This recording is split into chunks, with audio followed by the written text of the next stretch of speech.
आशा करता हूं आप सब बहुत अच्छे होंगे। मेरा नाम है सिद्धांत अग्निहोत्री। स्टडी ग्लोस पे आपका बहुत बहुत स्वागत है। तो दोस्तों, भारत में इनफर्टिलिटी रेट जो है वो बढ़ता जा रहा है। क्या आपको पता है? नामर्दानगी बढ़ती जा रही है मेरे दोस्त, और ये अच्छी बात तो नहीं है। जहां पे भारत का फर्टिलिटी रेट, क्या होता है फर्टिलिटी रेट? एक रिप्रोडक्टिव ईयर्स में एक औरत कितने बच्चे पैदा करेगी 16 साल से लेकर लगभग 50 साल तक। समझ रहे हो? मेंस्ट्रुएशन साइकिल इसी दौरान चलती है, इसी दौरान बंद हो जाती है 50 साल के बाद। तो अब मर्दों का तो भाई बहुत बड़ा रोल है। Sperm count, it is very important.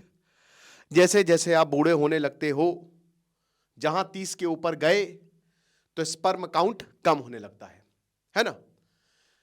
तो बेसिकली फर्टिलिटी रेट 5.92 था 1990s में। अगर हम बात करते हैं 1960s में 5.92 था, यानी कि एक औरत जो है वो 6 बच्चे जन्म रही थी। आज वो 2 से कम हो गया है, कुछ जगह तो 1 पहुंच गया है। रिप्लेसमेंट लेवल, यानी कि क्या आपकी जनरेशन आपको रिप्लेस कर पाएगी? ये 2 से ऊपर होना चाहिए, और 2 से नीचे है तो पॉपुलेशन डिक्लाइन पे है।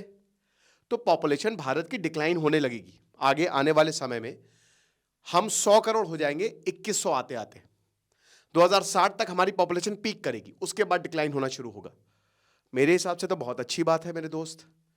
महाकुंभ में 10 करोड़ आ जाए हैं लोग। कितने लोग मर गए, भगदड़, हर जगह भीड़, मारामारी। भारत के कंटेक्स्ट में तो मुझे नहीं लगता इसमें कोई गड़बड़ है। पॉपुलेशन डिक्लाइन भारत में होना ही चाहिए, बिल्कुल होना चाहिए, वरना नेचर अपने हिसाब से कर देगी, और कर ही रही है। अभी मैंने आपको कुछ महीने पहले एक लेक्चर लिया था कि जो मर्द हैं उनका क्रोमोसोम, वाई क्रोमोसोम जो है वो छोटा होता जा रहा है, यानी कि हो सकता है आगे आने वाले समय में मर्द विलुप्त हो जाए।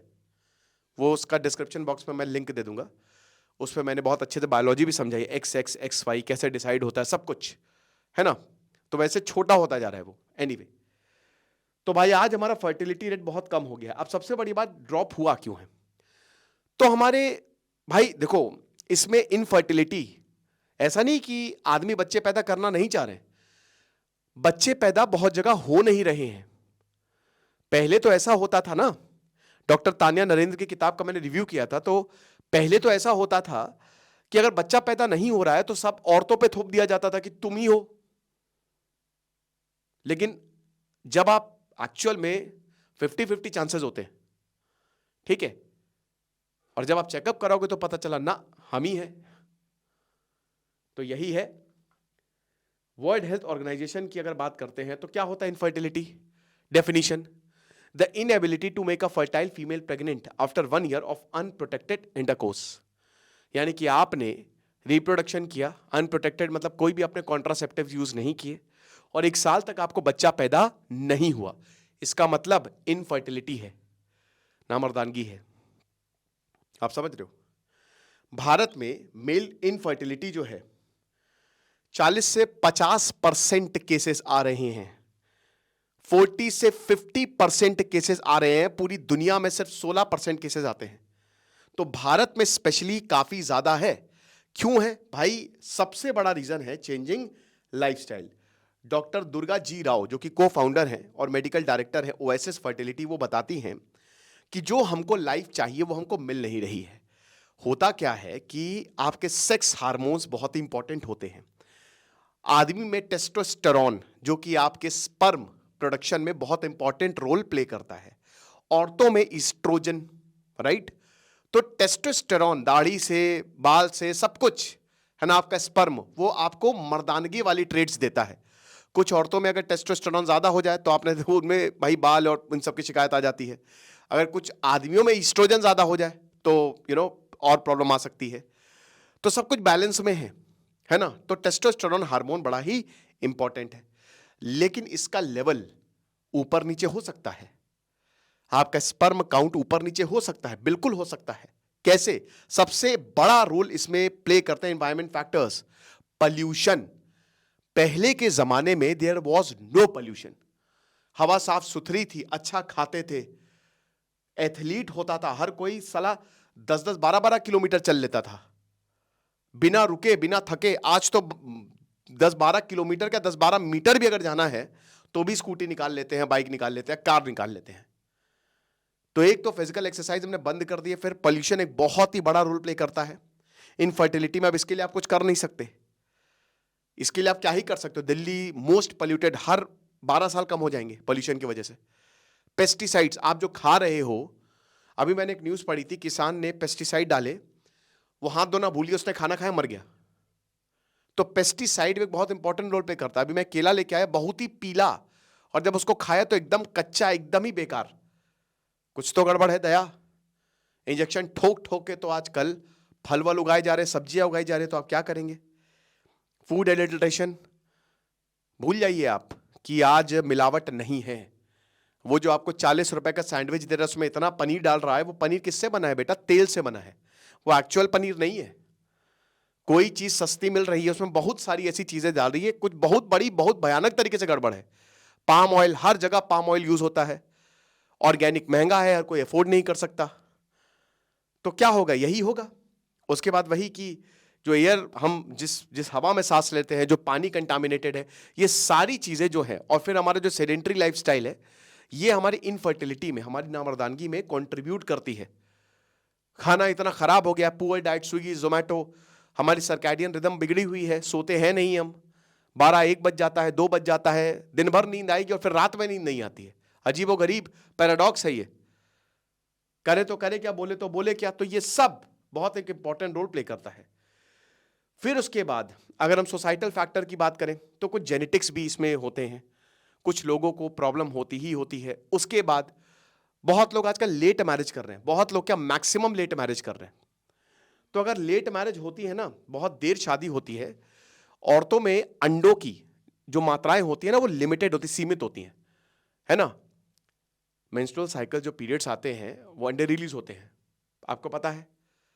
वो मैंने पूरा पूरा बायोलॉजिकल सब समझाई है, डॉक्टर तान्या रंजन की किताब का मैंने रिव्यू किया है, वो प्लेलिस्ट आपको मिल जाएगी, देखिएगा। लेकिन जैसे जैसे जैसे 20 से 30 लाख अंडे हैं, अगर आप 30 से ऊपर पहुंच गए तो कहते हैं ना, सबसे अच्छी क्वालिटी के अंडे पहले निकल जाते हैं और बाद में ठीक ठाक क्वालिटी के अंडे रहते हैं। मर्दों के साथ भी यही होता है। मर्दों के साथ भी जो स्पर्म काउंट है वो कम होता जाता है धीमे धीमे, और आमतौर पे 20, 22, 24 साल के बाद शराब की लत आज तो बहुत ज्यादा है, सिगरेट, ड्रग्स, इसमें और आपकी जो फर्टिलिटी है वो नीचे जाती रहती है, आपका स्पर्म काउंट नीचे जाता रहता है। तो इसीलिए ये दिक्कत और है। अब एक बहुत ही बढ़िया तरीका है स्पर्म फ्रीजिंग, इनफर्टिलिटी से बचने का। स्पर्म फ्रीजिंग क्या है? सीमेन सैंपल लो, लैब में भेज दो, क्रायो प्रोटेक्टेंट यूज करो, उसके बाद स्ट्रॉ में सीमेन भर दो और उसको स्टोर कर दो लिक्विड नाइट्रोजन पे -196 डिग्री सेल्सियस पे। स्पर्म फ्रीजिंग एक ऐसी टेक्निक है, जैसे मान लीजिए कि आप 22-23 साल के हो, आपने पहले से ही अपना वो स्पर्म फ्रीज करा लिया। अब आप जब भी शादी करें, हो सकता है आगे जाके इनफर्टिलिटी हो जाए, आज जैसे मैंने लाइफ स्टाइल फैक्टर्स आपको बताए, लेकिन जब भी होगा आप उस स्पर्म को लो और प्रेग्नेंट करवा दो, कोई दिक्कत नहीं है। आपको इनफर्टिलिटी हो ना हो उससे कोई मतलब ही नहीं है। अब 22 साल के हैं, आपने अपना स्पर्म फ्रीज करा लिया, अब आप 28-29 साल के आते आते इनफर्टिलिटी की प्रॉब्लम आ गई, या हो सकता है आपकी लेट मैरिज हुई, 35-36 साल में बच्चा ही नहीं हो रहा है, तो 23 साल वाला स्पर्म है ना, 22 साल वाला, उससे बच्चा पैदा करा लो, होता है आसानी से। अब ये केस आया था, मैंने कवर भी किया था, कि आदमी को कैंसर था लेकिन उसने अपना स्पर्म फ्रीज करा लिया था, वो मर गया। अब उसके माँ बाप कह रहे हैं कि भाई ये तो मतलब हम चाहते हैं कि बच्चा पैदा हो इससे, लेकिन इसका लीगल गार्जियन कौन होगा, वो बहुत ज्यादा इस पर बवाल हुआ था, ठीक है ना। तो अब वही है कि आसानी से आप कर सकते हो, उसमें कोई भी प्रॉब्लम नहीं है। अब क्या स्पर्म फ्रीजिंग में राइज हमको देखने को मिल रहा है? देखिए, ये ट्रेंड मोमेंटम गेन कर रहा है जैसे जैसे अवेयरनेस बढ़ रही है। अभी ऐसा नहीं कि हर कोई ये कर रहा है, लेकिन हाँ, जिस तरीके से हमारी लाइफस्टाइल जा रही है, इसमें मोमेंटम धीमे धीमे इसमें हमको राइज देखने को मिल रहा है। फर्टिलिटी प्रिजर्वेशन ऑप्शंस पे लोग जा रहे हैं। उसमें सबसे बड़ी बात वही है ना कि पता नहीं है आदमियों को कि आगे क्या हो जाए, डरे हुए हैं आदमी। जो माहौल है आसपास का ना, और जो खुद वो देख रहे हैं, अपने आप को एनालाइज कर रहे हैं कि आगे आने वाले समय में हमारा क्या होगा ये तो हमको भी नहीं पता, तो अभी स्पर्म फ्रीज करा लो। तो ये बात सच है। अब देखिए भारत में इसको एक्सेप्ट नहीं किया जाता है। अगर भारत में, मैंने क्या बताया कि इंडिया में तो अब बात इतनी सी है कि अगर आपने ये बता दिया तो एक तो पहले आपको मजाक उड़ेगा, दूसरी चीज लोग एक्सेप्ट ही नहीं करते। कुछ कम्युनिटी में तो वो एक्सेप्ट ही नहीं करते, वहां मर्दानगी स्पर्म काउंट से नापी जाती है कि हम कैसे गलत हो सकते हैं, हमारे अंदर नहीं, हम एकदम चंगा है, वो लड़की में ही गलती है, औरत में ही गलती है। ऐसे भयानक टैबूज है।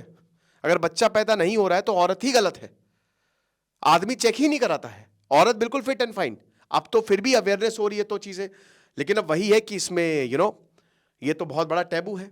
लेकिन फिर भी एक डीप रूटेड सिग्मा है भारत में। तो अभी अगर आप इसको बताओगे, गांव में बता दिया तो पूरे गांव में हल्ला हो जाएगा कि ये सरऊ क्या कर रहे हैं देखो। लेकिन हाँ, एग फ्रीजिंग में भी राइज देखने को मिल रहा है। बहुत सारी औरतें जो है वो अपने एग्स को भी फ्रीज करा रही हैं। मैंने क्या बताया कि शुरुआत में एग्स बहुत ही हेल्दी होते हैं, तो इसमें राइस है, और बाद में आप बच्चे पैदा करो, है ना।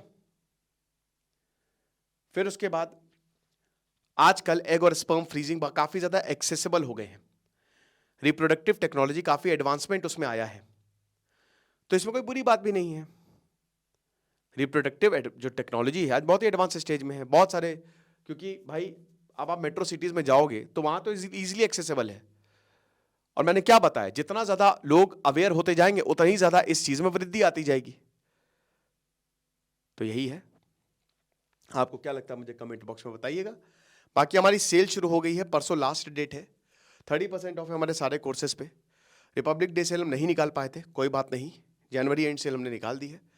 तो make the best out of it. चाहे डार्क साइकोलॉजी हो, पर्सनैलिटी डेवलपमेंट हो, चाहे साइकोलॉजी ऑफ मैनिफेस्टेशन हो, 70 से ज्यादा कोर्सेज पे सब पे 30% ऑफ है। लर्निंग कूपन कोड यूज करिएगा। डिस्क्रिप्शन कमेंट बॉक्स में ऐप और वेबसाइट का लिंक दिया है। Thank you so much.